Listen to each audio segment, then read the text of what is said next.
So, this is our new home, huh?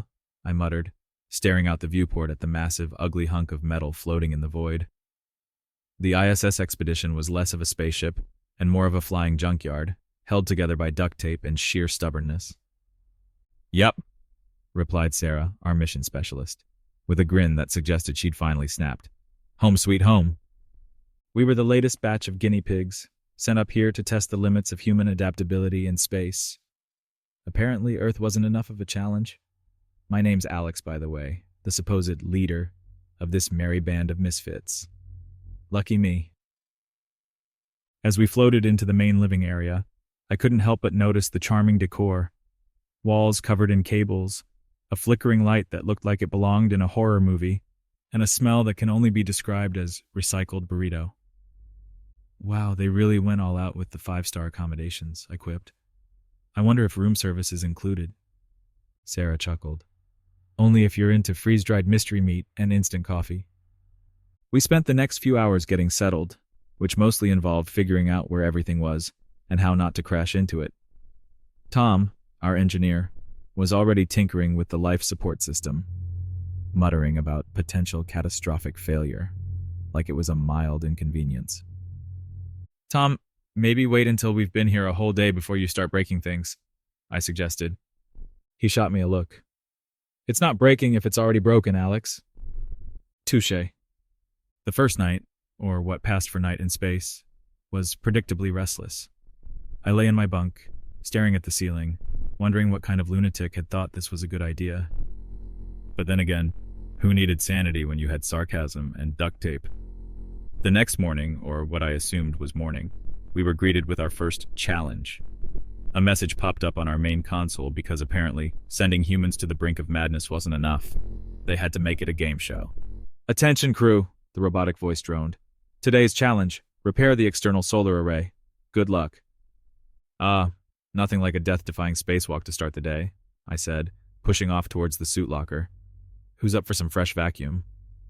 Sarah and I suited up while Tom monitored from inside. The suit smelled like stale sweat and regret, but they were our lifeline out there. As the airlock cycled, I took a deep breath and tried to remember why I'd signed up for this. Ready, Sarah? I asked, hoping she didn't hear the quiver in my voice. Born ready, Captain, she replied with a wink. The moment we stepped outside, the vastness of space hit me. It was beautiful and terrifying all at once. Stars glittered like diamonds on black velvet, and the earth spun lazily below us, a blue-green marble in an endless sea. Focus, Alex, I muttered to myself, attaching my tether to the station. The solar array was a mess, panels twisted and sparking. It looked like it had been hit by a cosmic sledgehammer. How do we even start with this? Sarah asked, her voice crackling in my helmet. One piece at a time, I replied, channeling every repairman I'd ever met. Hours passed as we wrestled with the damaged panels, my sarcasm fading into grim determination.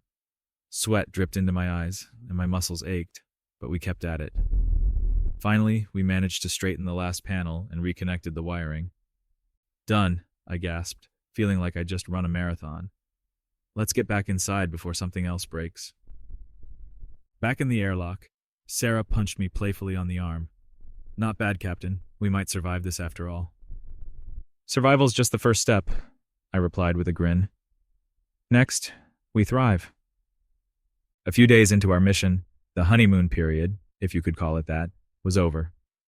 Our first major problem, food, or rather, the lack of it. Guys, Tom said, looking up from his calculations with a frown. We've got a problem. The hydroponics system is failing. No system, no fresh food. Great, I sighed. Just what we needed. We floated into the cramped, green-lit hydroponics bay. The plants, which were supposed to be our fresh food supply, were wilting like they'd just heard a bad joke. What's the issue? Sarah asked, poking at a limp lettuce leaf. Pump's broken, Tom said, holding up a piece of tubing that looked like it had seen better centuries. No water, no plants. How can we fix it? I asked. Tom shrugged. Maybe, but we need a replacement part. And we don't have one. I finished for him. Exactly. We were silent for a moment, the weight of our situation sinking in.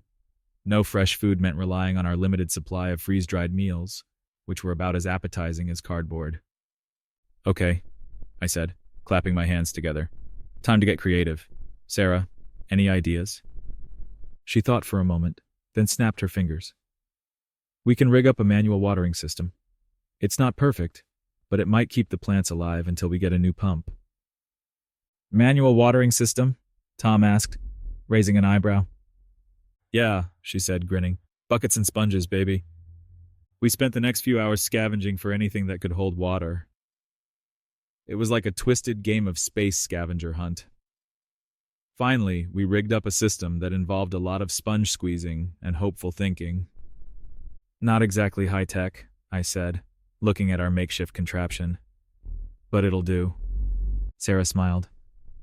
Sometimes the old ways are the best. We took turns watering the plants, joking and laughing to keep our spirits up. It was hard work, but it felt good to be doing something, to be fighting back against the challenges thrown our way. As I squeezed the last sponge, I felt a small spark of hope. We were finding solutions where none seemed possible. Maybe, just maybe, we could make this work. Just when we thought we were getting the hang of things, the universe decided to throw us another curveball. This time, it was our communication system. Alex, Tom called out from the control panel. We've got another problem. We're not receiving any signals from Earth. What do you mean? I asked, floating over to him. He pointed to the screen, which was showing a whole lot of nothing. No messages, no data. We're completely cut off. Great, I muttered. That's not good. Sarah joined us, her brow furrowed in concern. Where do we start? Tom shook his head.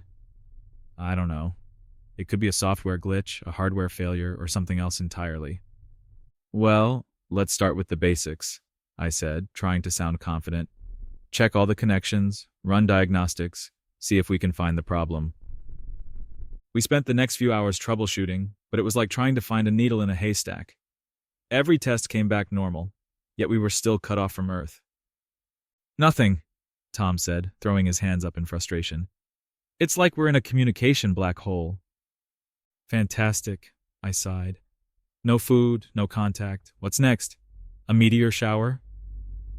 Don't jinx it, Sarah said, giving me a playful shove. We'll figure this out. We decided to sleep on it, hoping that fresh eyes would help us spot something we missed. As I lay in my bunk, I couldn't shake the feeling of isolation.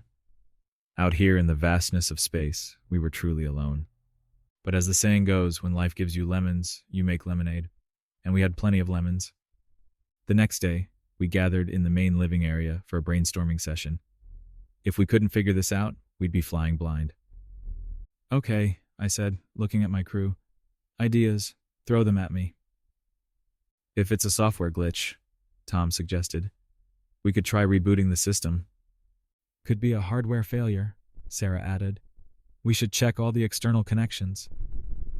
Or it could be something else entirely, I said, rubbing my temples. Aliens, space ghosts, you name it. Let's focus on what we can control, Tom said. We'll start with a reboot and go from there. We initiated the reboot sequence, holding our breath as the system cycled through its startup routine. When it finally came back online, we waited, hoping for a miracle. Still nothing, Tom said, his shoulders sagging.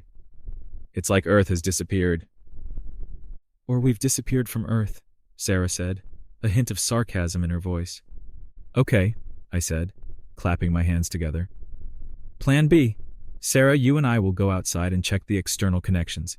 Tom, stay here and monitor the system. As Sarah and I suited up again, I couldn't help but feel a sense of déjà vu. Another spacewalk, another chance to test our adaptability. Ready? I asked as the airlock cycled. Let's do this, she replied. But her grin was a little forced this time. We floated out into the void, the silence of space pressing in on us. The external connections looked fine, but we checked and double-checked them anyway. Everything looks good, Sarah said, frustration creeping into her voice. Yeah, I agreed. So why the hell can't we contact Earth? As we finished our checks and headed back inside, I felt a sense of helplessness. We were doing everything right, but nothing was working. Back inside, Tom was waiting for us, looking just as frustrated. "Any luck?" he asked. "Nothing," I said, shaking my head. "We're missing something, but what is it?" "Maybe it's time to think outside the box," Sarah said, her eyes lighting up. "What if we use the emergency beacon to send a signal?" "The emergency beacon?" Tom asked, raising an eyebrow. "That thing's ancient." "Exactly," Sarah said. "It's a completely separate system. If the main system is down, it might still work." "Desperate times, desperate measures," I said. "Let's do it." We activated the emergency beacon, holding our breath as it sent out a distress signal. It was a long shot, but it was all we had. A few hours later, we received a faint signal. It was garbled and distorted, but it was something. "Hello, ISS-Expedition, do you read?" A voice crackled through the speakers.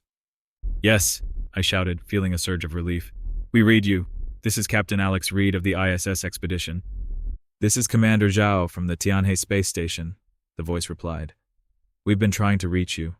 Your communication system appears to be malfunctioning." "No kidding," Sarah muttered under her breath. "Can you help us?" I asked, trying to keep the desperation out of my voice. "We'll do our best," Zhao said. "Our engineers are already working on a solution. In the meantime, we're sending over a data packet with instructions to bypass your main system." "Thank you," I said, feeling a glimmer of hope. "We owe you big time." "Just glad to help," Zhao replied. "Hang in there. We'll get you back online." The data packet arrived a few minutes later, and Tom set to work implementing the bypass. It was a complicated process, but he worked with a determination that was inspiring. "Got it," he said finally, a triumphant grin spreading across his face. "We should be back in business." I tapped the console, sending a test message to Earth. A few tense moments passed, and then the reply came through. "ISS-Expedition, this is Mission Control. We read you loud and clear." "Yes!" I shouted, punching the air. "We're back!" Sarah and Tom joined in the celebration, our earlier frustrations forgotten. We had faced the challenge and come through it. "Looks like we're not so isolated after all," I said, grinning at my crew. "Just another day in space," Sarah replied, her eyes sparkling with mischief. With our communication restored and our plants surviving on their sponge diet, we were feeling pretty good about ourselves. Naturally, that's when the universe decided to throw one last test our way. "Attention crew," the robotic voice announced. "Final challenge, survive a simulated meteor shower. Good luck." "Of course," I muttered, "because we haven't had enough fun yet." Tom immediately started running diagnostics on our shielding, while Sarah and I prepared for the worst. The simulation was designed to test our response to a catastrophic event, but it felt all too real. "Shields are holding," Tom reported, his fingers flying over the console. "But they won't last forever." "Suggestions?" I asked, trying to keep my voice steady. "We need to reinforce the weakest points," Sarah said, pointing to the schematic on the screen. "Here, here, and here." "All right," I said. "Tom, you handle the interior reinforcements. Sarah and I will take the exterior." We suited up once again, the routine almost comforting by now. As we floated outside, the first simulated meteors began to hit, sending vibrations through the station. "Let's make this quick," I said, attaching the first reinforcement panel. "I'd rather not test our luck any further." Sarah nodded, her movements swift and precise. We worked in tandem, securing the panels as the impacts grew stronger. It was like trying to fix a leaky boat in the middle of a storm. "Done!" I shouted, securing the last panel. "Let's get back inside." We barely made it back before the impacts reached their peak. Inside, Tom was a blur of motion, directing energy to the shields and monitoring the station's integrity. "Shields are holding," he said, sweat pouring down his face. "We're going to make it." The impacts gradually lessened, and finally, the simulation ended. We were exhausted, but we had done it. "Congratulations, crew," the robotic voice intoned. "You have successfully completed the human adaptability experiment. Well done." "We did it," Sarah said, collapsing into a seat. "We actually did it." "Yeah," I replied, grinning. "Who knew we were this adaptable?" Tom laughed. I think we just proved it. We spent the next few hours decompressing, sharing stories and laughs. Despite the challenges, we had come together as a team, proving that humanity could adapt to even the harshest environments.